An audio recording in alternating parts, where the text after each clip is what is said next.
네, 반갑습니다. 오늘 여러분과 함께 우리 다음 세대에 대해서 함께 강의를 나눌 김태현 목사라고 합니다.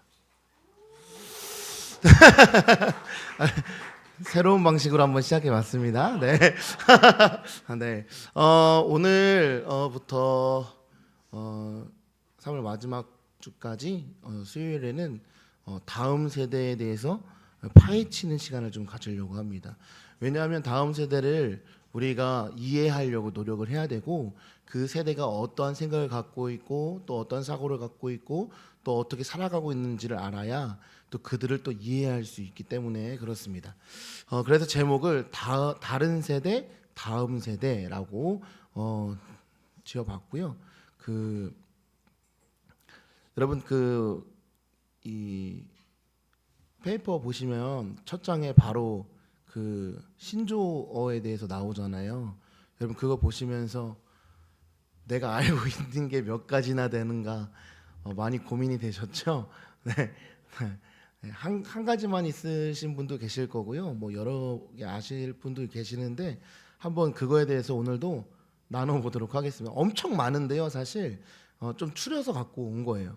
신조어에 대해서 좀 이해하고 그들이 하고 있는 말들에 대해서 이해를 하려고 제가 신조어를 갖고 왔는데, 여기 보시면 다음 세대는요 이전과는 다른 세대다.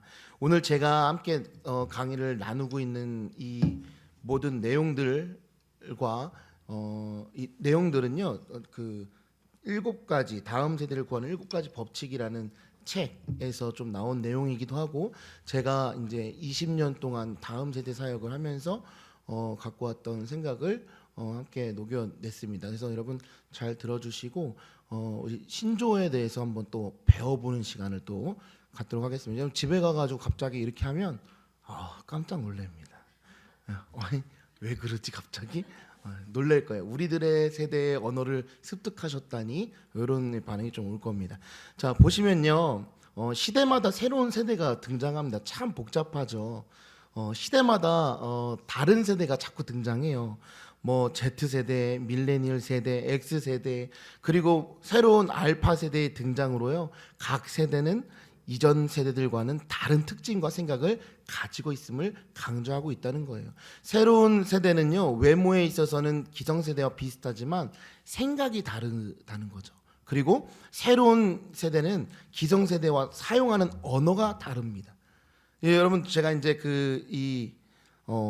2022년부터 23년까지 유행했던 신조어 몇 개를 이제 갖고 왔는데요. 여기서 혹시 아는 대로 한번 좀 적어 보시기 바랍니다. 오늘은 좀 이렇게 강의 형식이기 때문에 한번 적어 보세요. 그리고 이제 안 받으신 분들은, 저 펜 없으신 분들은 펜을 좀 갖다 주면 감사하겠고요. 오늘은 프린트물이 꼭 있어야 됩니다. 제가 무슨 말을 하는지 못 알아들을 수 있기 때문에 참고하면서 보시면서 들어야 돼요. 네. 한 3분 정도 드리겠습니다. 아는 단어도 있을 것이고요. 이게 줄임말도 있고요. 굉장히 많습니다. 지금 뭐 다음 세대들은요 지금 뭐 펜이 그냥 멈추질 않아요. 그냥 쫙쫙쫙쫙 쓰고 있습니다. 네. 한 2분 정도는 지금 내가 뭘 해야 될지 지금 이렇게 쭉 한번 훑어보시는 분들도 계시고, 제가 계속 말하면서 헷갈려가지고 사회 저 앞에 계신 분 좀 조용히 했으면 좋겠다는 마음도 갖고 계신 분도 있을 텐데, 포기하지 마시고요. 생각이 나시는 대로, 그리고 자기가 생각하는 대로 써주셔도 돼요. 이따 물어볼 겁니다. 자, 컨닝하면 안 돼요. 부부끼리 생각 나누기 안 됩니다. 자, 자신이 알고 있는 이 신조어들을요 회사에서는요 가르치기도 하더라고요. 제가 자료를 많이 찾아봤습니다. 그래서 이 MZ 세대들과 소통하기 위해서 많은 분들이 노력을 많이 하시더라고요. 그래서 이거 우리도 이제 신조어를 알아야 돼요. 자, 이 정도 됐으면 어느 정도 쓰신 것 같아요.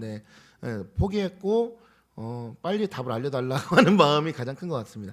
자, 여기서 많은 지금 이제 의견들이 있으신데, 자, 내가 여기 17개가 있는데 17개 중에서 17개 다 한다. 양 목사님 다 한다고. 아니요? 자, 16개. 16개 우리 17개를 다 몰라? 하나 몰라? 하나 몰라는 게 뭐예요? 보배요? 자, 어른들은 알 거예요. 보배 뭐죠? 보조 배터리. 정말로. 자, 놀랍죠? 이런 식인 거예요. 예. 말도 안 되는 거죠? 자, 현타가 뭡니까? 현타. 예, 현실 자각하는 타임. 별다줄이 뭐예요? 별걸 다 줄여. 예, 줄임말입니다. 구치가 뭡니까? 입냄새 아니에요. 입냄새 아닙니다. 구독 취소가 구치입니다. 예.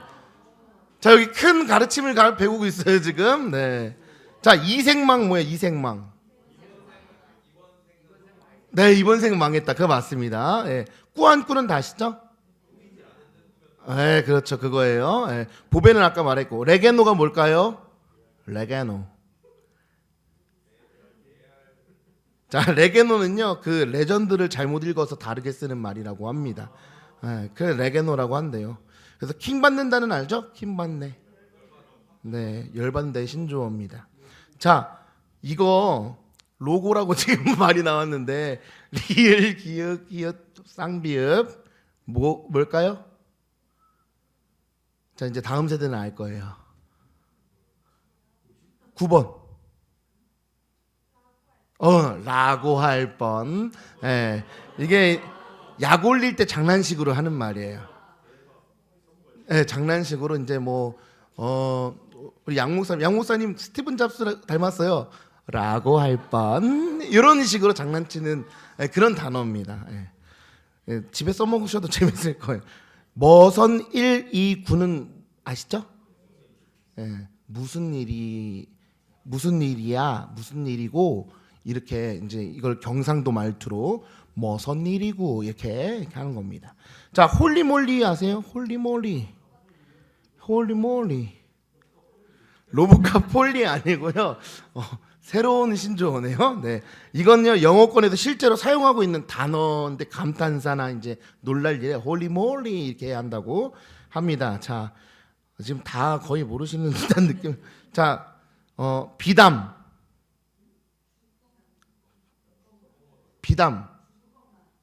중꺽만 할까요? 지금 뛰어넘었는데 아는 거군요. 중꺽만 뭐죠? 그렇죠. 중요한 것은 꺾이지 않는 마음의 줄임말입니다. 이거 지금 중간에 꺾이지 않는 마음이요. 그것도 중요한 것 같습니다. 네, 좋습니다. 네, 자, 갓생은 뭘까요? 갓생.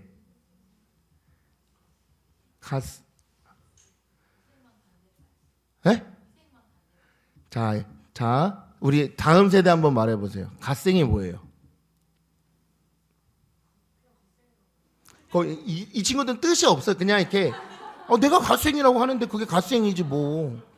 그게 뭐 어쩌고 라고 할 뻔. 네, 이런 식으로 쓰는 거예요. 네. 갓생은요, 그 신의 God 갓과 인생을 뜻하는 합성어예요. 내 인생은 최고다라는 의미를 갖고 있는 겁니다. 그게 갓생이에요. 자, 많이 알고 가죠? 자, 비담. 어디부터 설명해 드려야 될까? 아이돌 보면은 그 센터가, 그렇죠? 비주얼 담당. 그게 비담이에요. 비담. 네. 자, 남아공은 뭘까요? 아프리카. 남아공. 맞아. 남아서 공부해라. 이거 줄임말이에요. 남아공. 너 남아공. 예. 자, 인방은 뭘까요? 그렇죠. 인터넷 방송의 줄임말입니다. 자, 이건 다 아실 거예요. 만관부. 예, 많은 관심 부탁드립니다. 줄임말입니다. 여러분, 새로운 언어를 많이 습득해 가시죠? 예, 다 한국에서 이루어지고 있는 말들이에요. 예, 이런 것들 이제 사용하시면 우리 세계에 좀 들어오려고 하시는 것 같은데라는 이제 착각을 불러일으킬 수 있습니다. 여러분 그 허두영 작가가 쓴 세대 공존의 기술에서 그런 책이 있는데 그 책에서 세대 간의 의사소통의 어려움을 겪는 가장 큰 이유 중 하나를 언어로 표현했어요. 언어. 같은 나라에 사는 사람들이지만 세대가 달라지면서 전혀 다른 소통을 하고 있다라는 거죠. 여러분 자녀들이나 주변에 있는 다음 세대랑 이제 대화를 하다 보면 대화가 안 될 때가 많고요. 또 이 친구들이 사실 내 이야기를 듣고 있는지 궁금할 때도 많아요. 근데 다 듣고 있다는 사실입니다. 어떻게 그렇게 하고 있는지에 대해서 오늘 또 쭉 보도록 할 테니까요. 한번 쫙 따라와 주시기 바랍니다. 밀레니얼 세대와 Z세대, 알파 세대 그 연령대에 대해서 좀 분석해보고 좀 알기 원하는데요. 여기 이제 보시면 전기 밀레니얼 세대 해갖고 1981년부터 1988년까지가 그 해당 사항이고요. 또 후기 밀레니얼 세대 해가지고 1989년부터 1995년 이때 이제 스마트폰 시대가 막 개막되고 SNS가 이제 쫙 이제 나오게 되는 거죠. 그러면서 인터넷 세대 이 전에는 많이 있어요. 그건 알파 세대까지 하고 이제 말씀드리겠습니다. 이제 1996년 때부터 2008년생까지 Z 세대라고 해요. 여기는 이제 디지털 네이티브라고 해가지고 당연한 이 디지털 환경에 살아가게 되는 세대입니다. 자, 2009년 알파 세대가 나오게 되죠. 뭔 세대가 이렇게 많은지 모르겠어요. 10대, 20대 이렇게 하면 되는데 세대가 많다. 그만큼 우리가 다양하게 이해해야 할 부분들이 많이 있다라는 사실입니다. 여러분 밀레니얼 세대 전에 X세대가 있었는데 이 X세대는 무슨 되게 옛날 이야기 같죠. 다 우리 해당되는 분들이 많이 있죠. 1965년부터 1980년대까지고요. 이 X세대 같은 경우에 디지털 이주민이라고 해가지고 286, 486 해갖고 윈도우 운영체제가 이 도스로 이렇게 들어가서 엔터 누르고 막 ESC 누르고 해갖고 고인돌도 하고 이랬던 참 추억 돋는 그런 그 디스크 이렇게 넓은 거 저도 경험을 해봤는데 그런 걸로 이제 컴퓨터를 하고 이 친구 다음 세대들은 이해를 못할 거예요. 그 들어가는 환경이 굉장히 복잡했다는 사실을 이해 못할 겁니다. 서로 세대가 다르기 때문에 그렇습니다. 자, 그래서 이렇게 우리가 그 X 세대로 해가지고 전화선 빼가지고 인터넷 연결하고 그 전화선 다시 빼가지고 하여튼 이런 에피소드 많이 있잖아요. 그런 일들을 겪은 세대이죠. 그리고 그때 이제 채팅하던 시절이 이제 돼서 반가 하이롱 이런 것들 이제 발전되면서 그게 발전돼서 이제 버디가 나오고 그리고 싸이월드가 생기면서 파도 타기 1점 파도 타기가 생기고 이제 도토리 나눠주기가 생기고 이제 여러 가지가 이제 발전되게 되는 것이죠.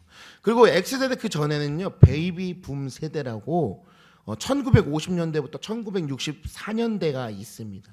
이 세대를 구분하는 기준은요 연구 기관마다 또 국가마다 조금씩 다를 수 있고 차이는 있습니다. 여러분 근데요 이 밀레니얼 세대를 겨우 파악했더니 또 이제 Z세대가 나타나는 거예요. 이 밀레니얼 세대를 겨우 파악했더니 이젠 Z세대가 나타났다라는 이 말은요 로버트 킨틀과 마니 페이판이 지은 유튜브 레볼루션의 제13장 제목이기도 합니다. 유튜브는요 기존의 방송이 하지 못하는 영역에서 굉장한 성공을 거둡니다. 그리고 어마어마한 수익을 얻습니다. 그렇기 때문에 그 인터넷을 이용해서 인터넷 방송을 이용해서 돈을 버는 경우가 많이 생기게 되죠. 그러므로 인해서 새로운 직업이 생기는 거예요. 어떤 직업이냐면 유튜브 크리에이터라는 새로운 직업이 생기게 되는 겁니다.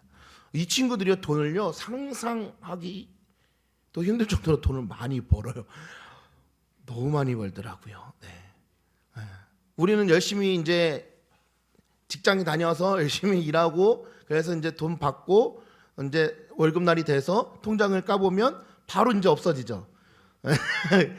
근데 이런 매체에서 일하게 된 친구들의 그 수익을 보니까 수익 구조가 엄청나다는 사실을 발견하게 됩니다. 그래서 이 젊은 세대들이 그 수익 구조를 알았기 때문에 그것에 몰두하기 시작하는 것이죠. 자, 그래서 새로운 산업도 발전하게 되었습니다. 그런데 새로운 시대가 이제 등장한 이후에 또 새로운 세대가 또 등장하는 거예요. 그래서 긴장감을 더해가고 있다라는 거죠. 자, 어떤 세대가 또 나타났냐? Z세대 이제 뭐 이해하기 어렵다 했고 뭐 MZ도 나오고 다 나왔지만 알파 세대가 나오는 알파 세대. 여러분 알파 세대는요 2019년도에서 2024년도에 사이에 태어난 아이들을 말합니다. 이 알파 세대는 태어날 때부터 스마트 기기를 접했습니다. AI가 너무 익숙하고요. 메타버스 같은 이 플랫폼으로 바로 성장하게 됩니다. 여러분 메타버스 혹시 들어보셨나요?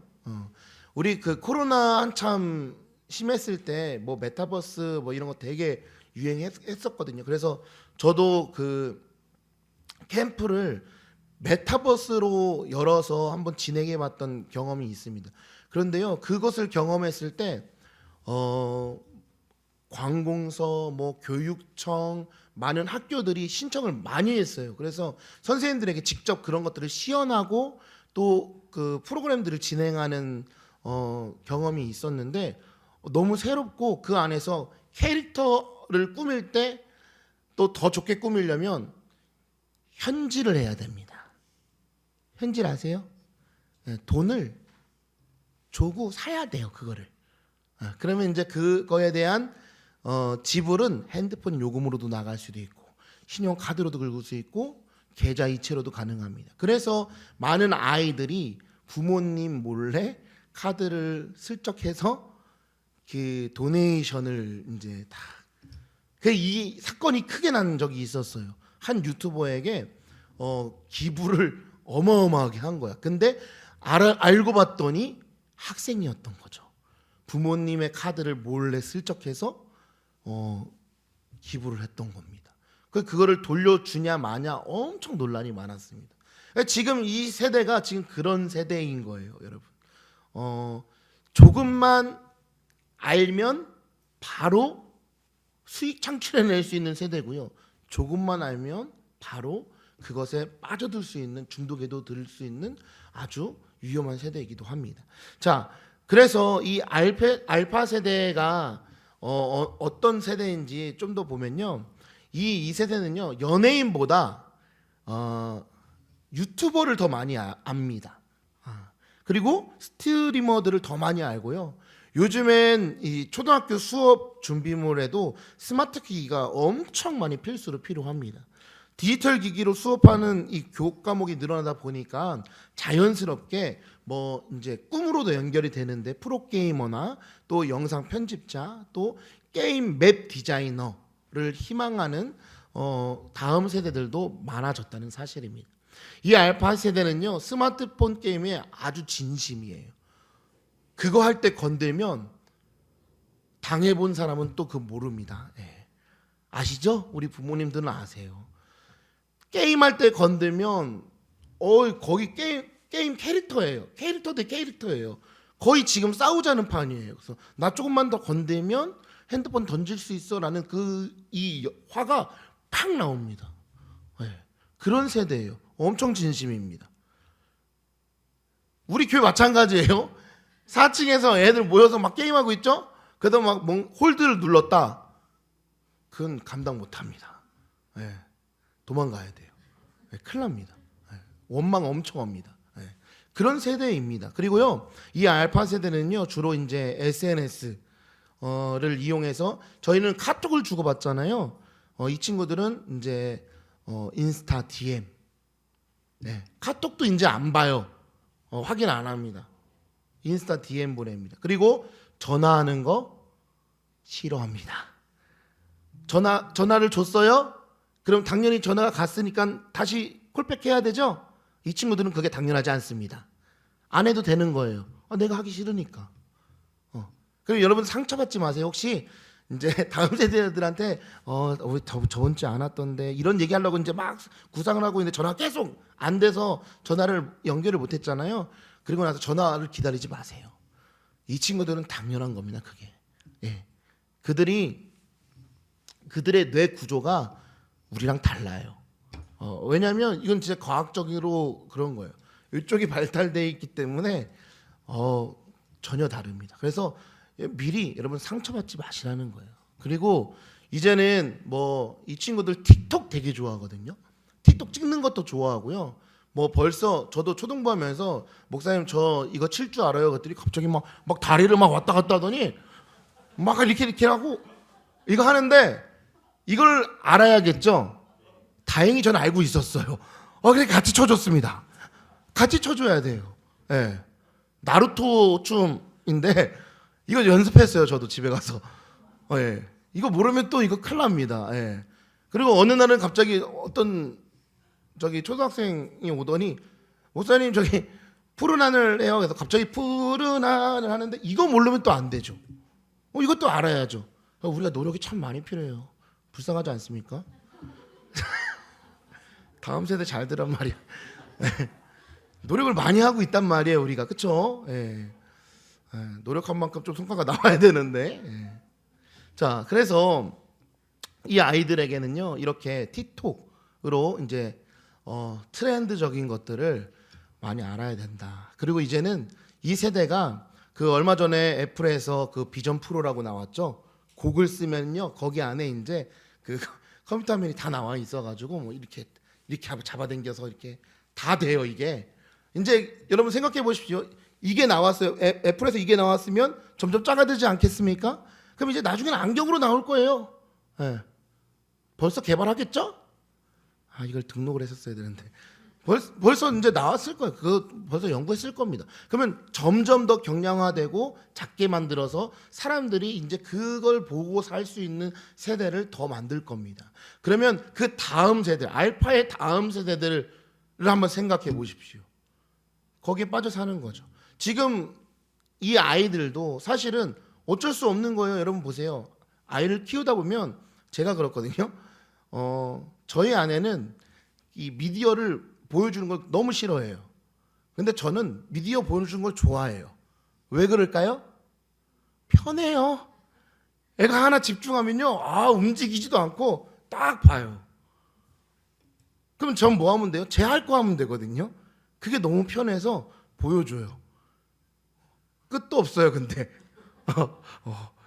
그리고 나서 이제 아내한테 혼나죠. 근데 그렇게 아이들이 그렇게 자라나고 있는 시대라는 거죠. 여러분 그런 아이들이요 우리 자녀들입니다. 우리의 자녀들. 남의 애들이 아니요 남의 집 얘기가 아니라 우리 아이들의 이야기입니다. 여러분 다음 세대는요 기성세대의 자녀 세대이기 때문에 기성세대는 이들을 받아들여서 공존을 위해 노력해야 한다는 거예요. 비록 사고방식과 행동 양식에서 차이가 있을지라도 자녀 세대와의 그 조화를 이루기 위해서는 우리가 또 노력이 필요하다는 거죠. 여러분 그 허두영 작가는요 세대 갈등의 원인이라는 거에서 이 거시적으로는 시대의 변화, 과학 기술의 발달, 인구의 변화 때문이고 이 미시적으로는 세대 간 교류의 부족, 나이로 차별하는 것, 인구 사회학적 요인이라고 말을 했어요. 새로운 이 세대와 옛날 세대의 차이점은 다음 이 제가 그 표 보이시죠? 네, 보면 이 표와 같습니다. 옛날 것들과 요즘 것들 이런 이 차이점들 나누는 거 보이시죠?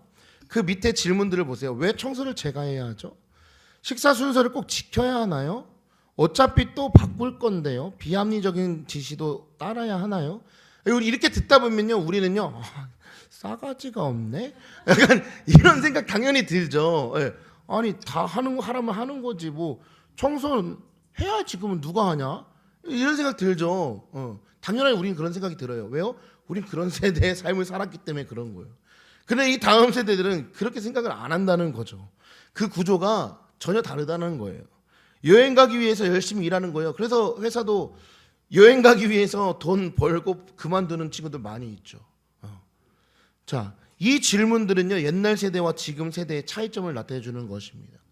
여러분, 그 기성세대는요, 새로운 세대에 관한 관심과 공존이 필요합니다. 그 이들은 새로운 세대의 부모로서의 성장을 또 도모해야 하고, 미래를 밝게 만들기 위해서 새로운 세대의 성장을 지원해야 하는 거예요. 시간이 흐르면 새로운 세대가 기성세대를 대신하게 되고요, 기성세대는 젊은 세대를 이해하고 또 소통하기 위해서 또 노력을 기울여야 한다는 것입니다. 그들도 나중에 우리의 때가 될 때 또 우리처럼 그 다음 세대들을 이해하고 이 소통을 하기 위해서 노력해야 되는 시간이 필요한 겁니다. 여러분, 소통 부족은 직장에서 문제를 발생시킬 수 있어요. 그래서 직장에서도 제가 서론에 말씀드렸지만 이런 문제들을 또 공부하기도 하고 알려주기도 하더라고요. 그 어떤 직장인지는 제가 말씀 안 드리겠지만 되게 굵직한 직장이었어요. H인데 하여튼 그래서 거기서 이제 막 문제도 내주고 거기서 막 시험도 보고 막 그렇게 하더라고요. 여러분, 이렇게 이 소통을 위해서 노력하고 호감을 얻기 위해서 노력할 필요가 있다는 거죠. 여러분, 교회는요, 다음 세대를 맞이할 준비를 하지 않고 있다는 사실을 여러분 충격적으로 받아들여야 돼요. 다음 세대는요, 이제요, 선교 대상자들이에요. 선교 지역입니다. 우리가 같은 한국에 있다고 해서 너무 편안하게 생각하는 경우가 많아요. 다음 세대 사역자들은 다 선교사들이에요. 지금은. 예전에는 안 그랬습니다. 그런데 지금은요, 다 선교사들이에요. 그들에게 사역을 할 수 있도록 여러분 열심히 기도해 주셔야 돼요. 할렐루야. 여러분, 그리고요, 가정에서는요, 부모들이 자녀들과 함께 더불어 살아가는데 많은 고민이 발생하고 있다는 거예요. 내 자식을 이해하려고 노력하는데 이해가 안 되는 점이 많이 있잖아요.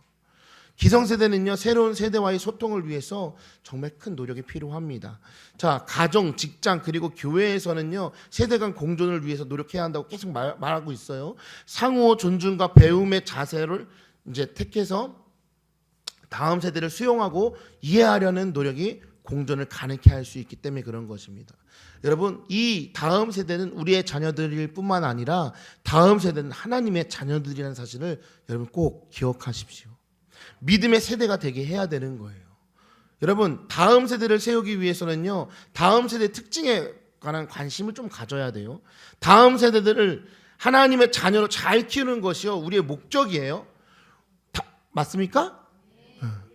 다음 세대는요, 이전 세대와는 달리 신앙생활에 관심이 많을까요? 적을까요? 관심이 별로 없어요. 또 신앙이 자기에게 얼마나 유용한지를 따지는 경향이 있어요. 그런데요, 새로운 이 다음 세대도요, 고민거리를 안고 있다는 거예요. 자, 교회는요, 다음 세대가 느끼는 고민거리를 해결할 수 있도록 필요한 도움을 제공해 줄 줄 알아야 되는 거죠. 지금 우리 교회가 그렇게 하고 있습니다. 다음 세대를 품고 있고 그들을 위해서 지원하고 있다는 사실이에요. 그리고 우리 여러분들이 더 나아가서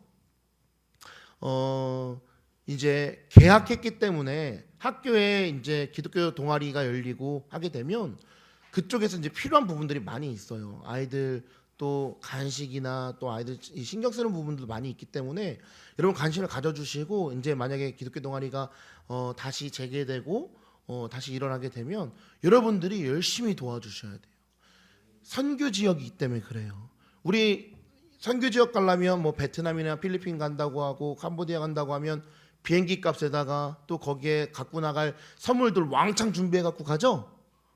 지금 대한민국이 그게 필요한 거예요. 얼마나 좋습니까? 비행기 값 안 들어요. 그리고 우리 주변에 아이들이 있어요. 학교에 있습니다. 네, 학교에 있습니다. 그래서 그들이 하나님의 자녀가 되기까지 우리가 알려야 되는 거예요. 학교에 있는 아이들이요, 저는 충격적인 사실을 안 게요, 예수님을 모른다는 사실을 듣고 깜짝 놀랐어요. 그래도 예전에는 크리스마스 성탄절을 통해서 또 부활절을 통해서 아이들이 이제 조금씩 전도하려고 하는 마음이 있어서 계란도 친구들한테 전달해 주면서 예수님 전했는데, 또 그 뭐 사랑의 메아리 문학의 밤을 통해서 아이들에게 교회에 올 수 있게끔 이렇게 이 여건이 됐었는데, 이제는 아이들은 예수님에 대해서 1도 전하지 않습니다. 예수님의 이름도 말하지 않습니다. 자기의 종교도 밝히지 않습니다. 지금 세대가 그런 세대예요. 그래서 학교 현장에 가보면 예수님을 그 이름을 처음 듣는 아이들이 엄청 많다는 거예요. 그래서 그 이름만 전달해도 됐다 생각이 들더라고요. 제가 3년 전부터 3년 전에 이 학교 사역을 하면서 아이들이 너무 재밌어요. 아이들이 찬양할 때도요, 막 찬양하고 있으면 강당이 꽉 차거든요. 뭐 150명 정도 막 이렇게 와요. 그러면 아이들이 찬양하면서도 중간에서는 싸우고 있어요. 막 빡! 그러면 이제 찬양하면서 내려가는 거예요. 당신은 사랑받기 위해 다 교통 정리하는 겁니다. 그런 세대예요. 여러분 거기에 가서 여러분이 상처받으시면 안 돼요. 누구는요 뒤에 가서 계속 핸드폰으로 자기 셀카 찍고 있어요. 그 모습을 다 봐요. 그런데 그곳에 오니까 감사한 거예요. 그곳에서 예수의 이름이 복음이 선포되어지니까 학기마다 달라지는 거예요. 그 학교가 고등학교는 그 기독교 동아리가 없었는데 이 중학교 학생들이 모이는 걸 보고 고등학교에서도 했으면 좋겠다 해갖고 시작했는 게 3명, 4명이었어요. 근데 그 다음에는 30명, 40명이 됐고요. 그 다음 명에는 100명이 됐어요. 이게요, 학교에서 지금 일어나고 있는 일들입니다. 교회에 아이들이 없다고 하죠? 다음 세대 없다고 하죠? 그러면 있는데 가면 되는 거예요. 간단합니다. 우리가 안 움직여서 그런 거예요. 우리가 그곳에 가서 선교를 해야 되는데 하지 않아서 그런 거예요. 안 일하게 되면 나중에 어떻게 되는지 그 지금 다음부터 이렇게 쫙 또 말씀드릴 건데 큰일 납니다. 지금 교회마다 그 흐름상 3040이 없다고 외치는 곳이 많아졌어요. 그러면서 3040을 회복해야 한다라는 이야기들이 많아졌습니다. 왜 3040이 없게 된 걸까? 한번 생각해 봐야 되는 문제인 거예요. 그리고 우리가 이 다음 세대를 이해하기 위해서 이제는 우리가 그것을 알므로 끝나는 것이 아니라 우리의 행동으로 움직여줘야 된다는 거죠. 어떻게 하면 됩니까? 라는 질문에 이 사역이 생기면 꼭 관심을 갖고 물어봐 주세요. 그러면 그 사역에 딱 맞게끔 다 안내해 드립니다. 여러분 제가 볼 때 이 학교마다요 그 지역에 있는 교회가 연결돼서 사역이 이루어진다면 다음 세대 무조건 살아납니다. 근데 그걸 안 하고 있으니까 문제가 되는 거예요. 너무 필요하거든요. 학교에서는 애들이 막 많아지고 있고 간식도 감당해야 되는데 그걸 감당하려고 하다 보니까 사역자가 사비를 털어야 되는데 사비도 없어요. 그게 더 불쌍해요. 사비를 내고 싶어서 사비라도 내야 되는데 그게 없어요. 그게 현실이거든요, 사실. 왜냐하면 학교마다 아이들이 많이 나오고 있기 때문에 그런 거예요. 그러면 그 아이들을 어떻게 케어할 수 있냐? 우리가 서로 하나의 공동체로서 가서 봉사하는 거예요. 아이들 한 명씩 만나면서 이야기 들어주고 손 만져주고 하는 겁니다. 지금 세대는요, 계속 이 지시만 들었던 세대이기 때문에요, 들으려고 하지 않아요. 자기 이야기를 들어주는 사람에게 더 마음의 문을 빨리 엽니다. 우리 다음 세대를 위해서 고민하시고 또 함께 기도하시는 여러분들이 그 현장에 함께 가주셔야 되는 겁니다. 그래서 이 다음 세대가 믿음의 세대가 되게 해야 한다는 것입니다. 여러분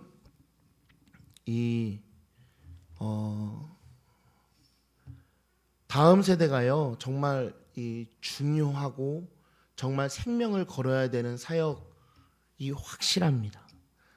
이 다음 세대를 살리지 않으면 그 다음이 없어요. 그렇기 때문에 생명을 걸고 사역을 해야 되는 거예요.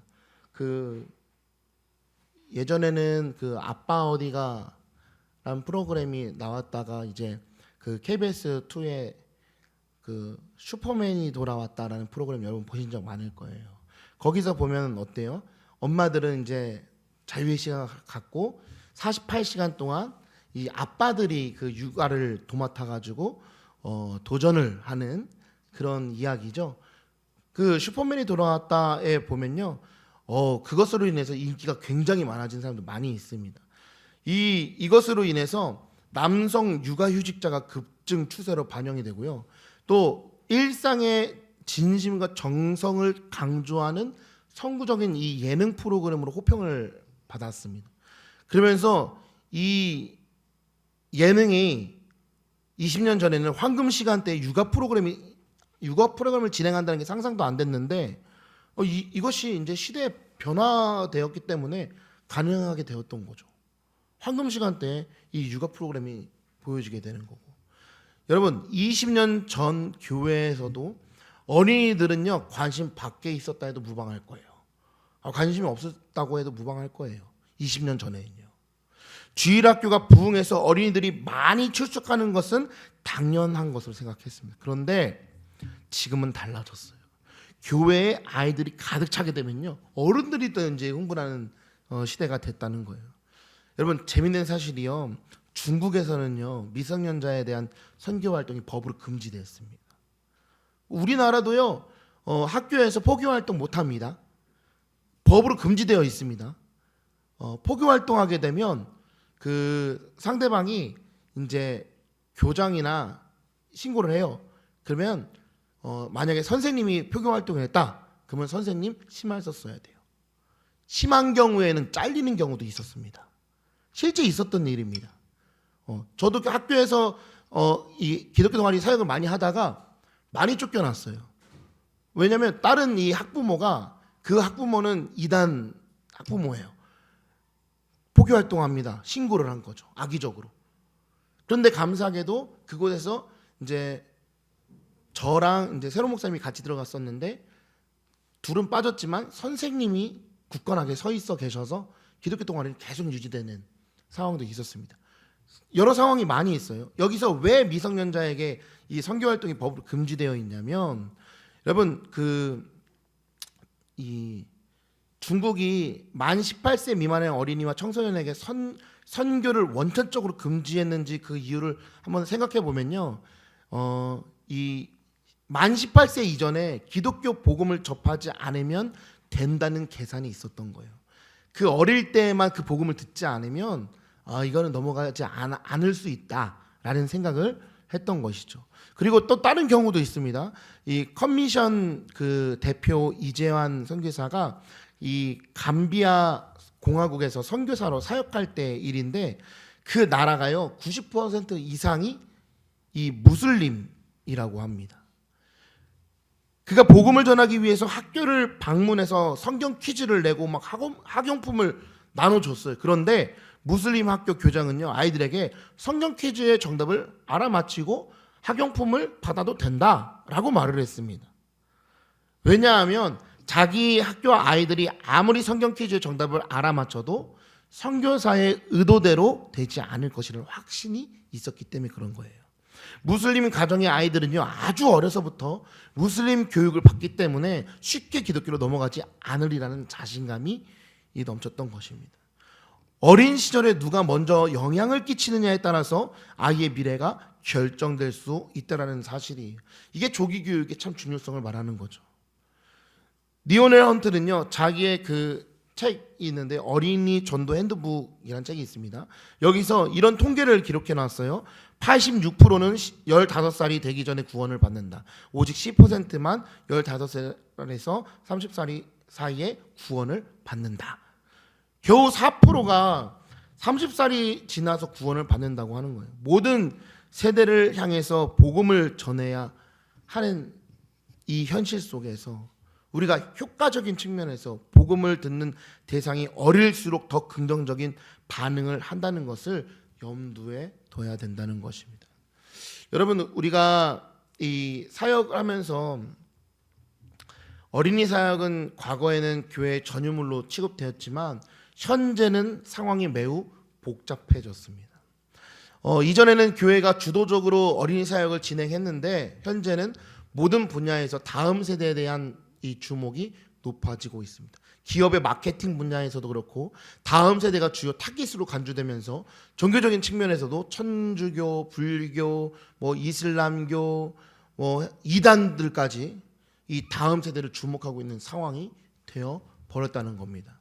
이 불교, 카톨릭, 이슬람, 이단들이 얼마나 많은 자본들을 들여서 학교에 지금 들어와 있는지 여러분 깜짝 놀라실 겁니다.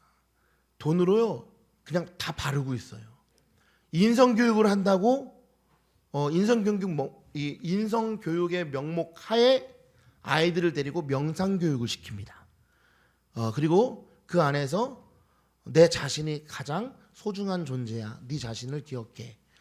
그리고 아이들에게 또 불교에서는 이 템플 스테이를 종교와 상관없이 반에서 한 번에 다 함께 수학여행으로 갑니다. 템플 스테이 하러. 마음의 평안을 얻기 위해서. 아이들의 이 욱하는 성격들을 제어하자는 명목하에. 이것들이 가능한 이유는요. 이 많은 이 이단들과 그 뭐 불교, 카톨릭, 이슬람이 이 많은 돈으로 학교에 후원을 하는 거예요. 그리고 또 그들에게 이 좋은 것들을 제공해주고 있는 거예요. 그러니까 학교에서는 그걸 마다할 필요가 없는 거죠. 그런 이 일들이 많이 일어나고 있습니다. 심지어는 이슬람도 이 모스크에 들어가는 것들을 아이들에게 더 열어줘서 다 들어가서 그것을 보고 또 체험할 수 있는 시간까지 제공합니다. 그리고 그들에게 그것이 자기의 대학교를 가는 데 있어서 좋은 점수를 받을 수 있는 어떤 플러스를 받을 수 있는 그런 제도들을 만들어 놓는 거죠. 그러면 우리 기독교는 무엇을 하고 있을까요? 무엇을 하고 있을까요? 뭔가는 하고 있어요. 예, 노력을 많이 하고 있습니다. 근데 지금 그 노력이 너무 마음이 아프게도 각자 지교의 중심으로 흘러가기 때문에 하나가 잘 안 되는 부분들이 있어요. 저희가 지금 계속 학교 사역을 하면서 아이들을 만나고 또 선생님들을 만나고 또 학부모님들을 만나서 이야기를 해볼 때 지금 이 안양 지역에는 이 경기 남부 웨이크업이라는 그 집회가 지금 계속 열리고 있습니다. 분기별로 이제 열고 있어요. 경기 남부라고 지칭한 것은 모였는데 너무 많이 모인 거예요. 지역별로. 그래서 이름을 좀 확대하자 해서 경기 남부라고 지칭을 했습니다. 원래 그냥 웨이크업 안양 이렇게 했었는데 이 다 모이는데요. 아이들이요. 그곳에 모여서 함께 기도해요. 그리고 아이들이 기도 인도를 합니다. 기도 제목을 선포하고 그것을 위해서 아이들이 함께 뜨겁게 기도해요. 그리고 나서 다음 학기가 되면 그 아이들이 도전을 받아서 학교에 기독교 동아리를 만들어내요. 그런 역사를 하고 있습니다. 이런 일들이요 계속 일어나고 있는 거예요. 그럼 여러분들도 이것을 위해서 같이 기도해 주셔야 되는 거예요. 할렐루야. 제가 웨이크업을 주관해서 하는 사람도 아니고 제가 하는 말은 다음 세대의 사역에 있어서 더욱더 관심을 갖고 우리가 이제 행동으로 옮겨서 같이 동참해서 우리가 다음 세대를 이해하고 그 세대들과 함께 공존했을 때에 함께 걸어가자라는 말입니다. 여러분 누가 다음 세대를 인도할까요? 누가 인도할까요? 저요? 아니에요. 우리입니다. 우리 교회에 있는 우리 성도님들이 다음 세대를 위해서 함께 기도하시고 다음 세대에 대한 비전과 계획을 가지고 함께 사역해야 되는 거예요. 여러분 여러 종교단체, 공동체, 기업에서 다음 세대의 중요성을 강조하고 또 다음 세대를 맞이할 방안을 마련하고 있습니다. 누가 다음 세대를 잘 맞이할 수 있을까요? 잘 준비한 공동체. 잘 준비한 공동체가 다음 세대를 품을 수 있는 거예요. 다음 세대의 눈높이에 맞추고 다음 세대가 선택할 수 있는 요건을 갖춘 곳이 어디인가 하는 것이 중요한 거죠. 칼빈이 강조한 것처럼요, 하나님 중심, 교회 중심, 성경 중심의 가치를 지켜야 합니다. 그러나 교회가 아무리 성경적 가치를 준수한다고 해도 다음 세대가 외면하면요, 어떻게 해야 될까요? 그곳에 다음 세대가 또 없다면 어떻게 해야 될까요? 있는 곳에 가야 되는 거예요. 그곳에 가서 다가가야 되는 거죠. 그들에게 복음을 전할 수 있는 것은 그들에게 다가갈 때 가능한 거예요.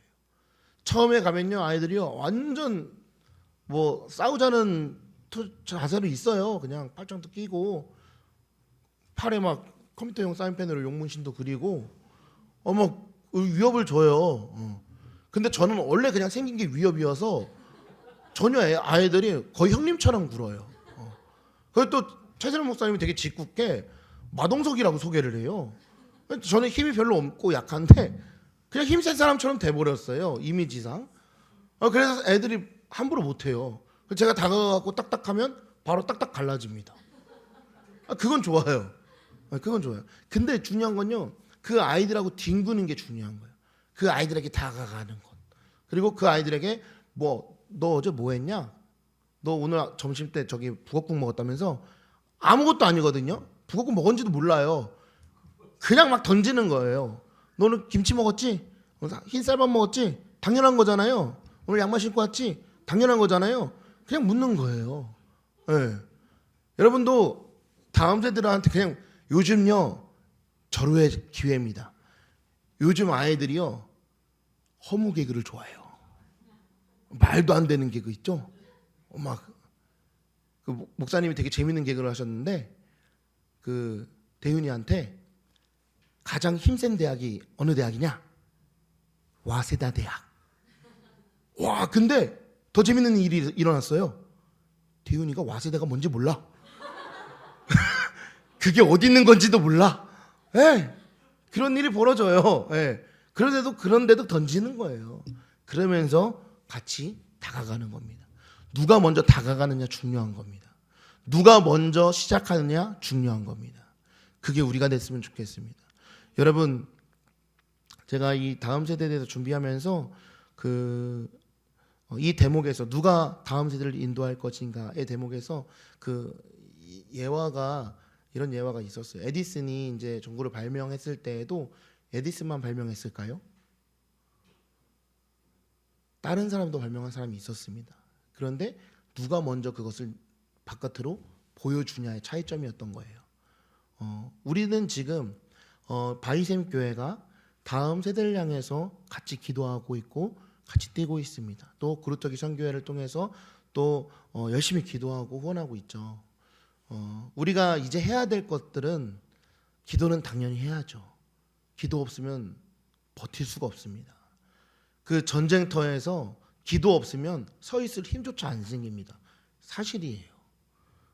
너무 두렵고 너무 떨려요. 어떤 상황이 벌어질지 모르고 어떤 말이 나올지 모르고, 수업하는데 도중에 욕하고 나간 친구들도 봤어요. 제가 서 있었는데. 얼굴 무서운 게 다가 아니에요. 지들 감정이 더 중요해요.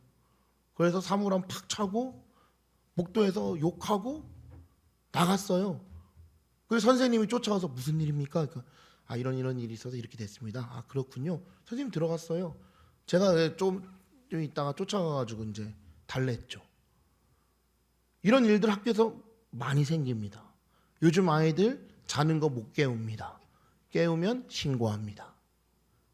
이게 지금 학교 현실이에요. 그래서 선생님들도 안 건드려요. 신고해서. 이게 학교 현실이에요. 근데요, 여러분, 학교 현실이 이렇게 암울한 것만 있는 건 아니에요. 제가 이것만 끄집어냈지만 이렇게 암울한 것만 있는 건 아닙니다. 하지만 여러분, 다음 세대가 지금 선교 대상자가 되어 있는 이 시점에서 우리가 생각해야 될 것은, 우리가 먼저 출발하자는 거예요. 다음 세대를 섬기는 데 있어서 먼저 앞장서자는 겁니다.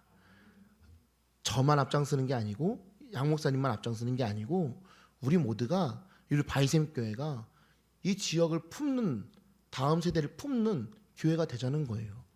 멋있지 않습니까, 여러분? 목사님이 항상 그런 말씀을 하셔요. 정말 좋은 말씀 많이 해주십니다. 힘이 되시는 말씀, 도움이 되는 말씀 많이 해주십니다. 그런데 여러분 중요한 건요, 우리가 아무리 많은 것을 들어도 많이 이해해도 주님과 함께 동행함으로 행하지 않으면 아무런 소용이 없다는 거예요. 그냥 오늘 여기서 그냥 듣다가 웃고 망간부 이게 뭔데? 무슨 일이고 이게 뭔데? 그냥 이것만 하고 끝나면요 아무런 의미가 없는 거예요. 이 시간 아주 허투루 쓴 거예요. 너무 귀한 시간 아닙니까? 이 귀한 시간 가운데 다음 세대를 위해서 우리가 함께 기도하자고 선포하는 이 내용들은 여러분 이제는 그 자리에 머무르지 마시고 앞장서서 함께 나가자는 것입니다. 할렐루야. 여러분 다음 세대는요 하나님의 자녀가 꼭 돼야 되는 거예요. 황금어장이라는 말 옛날에 군대에서 많이 했죠. 군대가 황금어장이라고 했어요. 왜냐하면 가둬놓고 그들을 전도하기만 하면 됐거든요.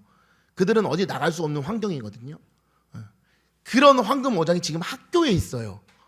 학교에는요 매점이 없습니다. 놀랬죠?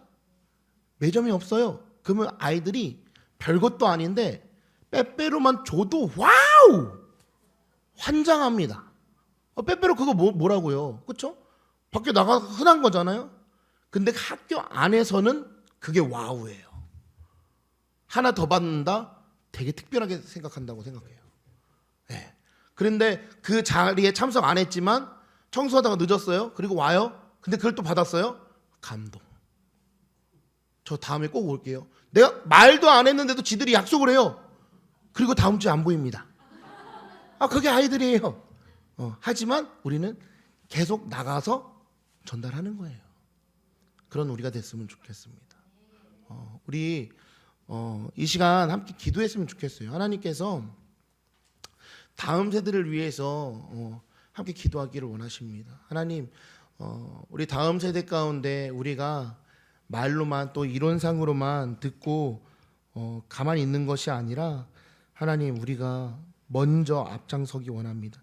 주님이 원하시는 대로 하나님이 계획하신 대로 우리가 주님의 말씀에 순종하여서 주님과 함께 나아가는 우리가 될 수 있도록 인도해 주시옵소서. 우리 안양 땅 가운데 하나님 부흥을 허락하여 주시옵시고 우리가 더욱더 주님 앞에 나아갈 때에 간절한 마음으로 아버지 다음 세대가 다시 주님의 세대가 될 수 있도록 주여 인도하여 주시옵소서.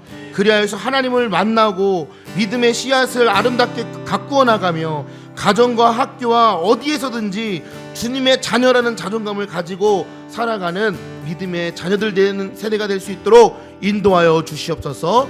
우리 시간 주여 한번 외치시고 통솔 함께 기도하겠습니다.